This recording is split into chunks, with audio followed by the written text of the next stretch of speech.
Good day, everybody, and welcome to the digital version of High Heat. It's nice to have with us with lots to do today. Mitch Green, Moses Mussina, you and me now, Liberty Mutual, as we get you ready here for a baseball season that will start in a couple of weeks. And High Heat will be on your way beginning the 13th at 1 o'clock. Blue Shine back as well. So I want to make sure you guys know that out there in TV land. Now, the big topic that we have here today is the just released schedule, 60 games. You know the parameters of it. We'll go through a couple of specifics now. But let's get one big thing on the table right out of the gate. Don't quibble, all right? If you're a Met fan annoyed about your finish and you're saying, boy, the Yankees got a break, or if you're a Dodger fan that didn't like this, or if you're a Cub fan that didn't like that, or if you're sitting here, if you're a Red fan saying, boy, what a break we got with Detroit early part of their schedule, let's be careful. This is a schedule that is, you know, the first schedule since the 1870s that is this light with 60 games. It's very tricky with the travel, you know, the division correlation, of course, with, you know, the teams playing just their corresponding division in the other league, the times of the games. I mean, there's a lot that goes in, the days off. I mean, it's very, very tricky. So to me, all bets are off if you're going to sit there and start examining, saying, well, the Yankees got this break, the Mets got. It's almost impossible to do that this year, so let's keep that in mind right out of the gate. The second thing you want to keep in mind, in New York, for instance, a lot of people are saying, boy, what a break the Yankees got. Look at their last couple of weeks of the season. A lot of Toronto, a lot of Baltimore, and a lot of Miami. And the fact that, you know, the Mets play, you know, the Phillies, the Nationals, and Tampa. Well, again, in this particular year with a 60-game sprint, who knows? Maybe Miami turns out to be a good team. Maybe Toronto becomes dangerous in September with all those young bats. So maybe that won't be as advantageous now as you think it might be. It will be more advantageous. Obviously, won't be advantageous then as you think it might be now. And of course, they're going to keep the natural rivalry going. So the Yankees and the Mets and the Dodgers and the Angels and, you know, teams like that, the Nationals and the Orioles, they're going to play more games against each other. For instance, the Yankees and the Mets play 6 games, while the Orioles and Nationals play 6 games. So the Met fan says, boy, we get killed.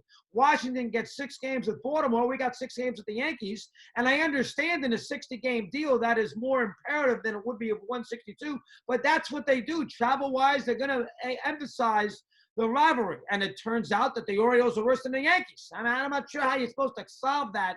If you're in Major League Baseball, you're not going to have an incredibly balanced schedule for everybody when you're just playing 60. It's as simple as that. Now, there are some weird things in it.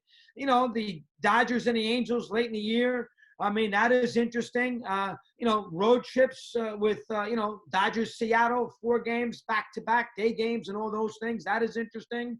The Sunday night schedule, you know, they're going to emphasize the Yankees and the Red Sox who played twice, the Giants and the Dodgers, the Cubs and the Cardinals, the Braves and the Phillies. They're going to emphasize that, which makes perfect sense. Not a lot of day games. There's not a lot of getaway travel, so you're going to have more night games. The times of the schedule, I mean, the Red Sox playing home games at 7:30 instead of 7. Why not? Try it from a television perspective. You're not worried about putting fans in the seats. The Dodgers have a couple of Sunday night games, which is weird at home. That usually doesn't happen, but why not capitalize on prime time? They don't have to worry about fans getting in and out of your ballpark with the travel aspect, so that makes perfect sense from that standpoint. I looked at the 3-city scenario with the road trips because if it was my team, I don't want 3-city road trips because my team is going to be sequestered in hotels, and the quicker I get these road trips out of the way, the better off I'm going to be. But everybody's got most teams have some teams have 3-city road trips. Giants do. I mean, the Reds do. The Phillies do. The Dodgers do. San Diego does. So from that standpoint, I'm not too sure if I can find an advantage one way or the other with the 3-city road trips. Cubs don't have a lot of day games. You know, why would the Cubs have day games? Because the Wrigley Field daytime experience not the same when there's no fans there. So capitalize on television at night. I understand that perfectly. Again, this schedule, and I'm trying to find an advantage. Everybody wants to tell me, well, look at the Reds who play the Tigers early in the year. Well, I mean, geez, it's basically starting in late July. Here's Detroit. Who knows? Maybe Detroit plays great the first 7 games this season, knowing that they get off to a good start, they can steal a playoff spot. So I'm not sure how to read any advantage or disadvantage this year as far as the schedule is concerned. It is what it is. I mean, on paper, the Yankees have an advantage, say, over some other teams. I get that. The division might be a little easier than the NL East. I get that too. I get the idea that the Yankees will only play the Phillies 4 times, the Marlins 3 times, and the Mets 6 times. So it's a little unbalanced. I understand that.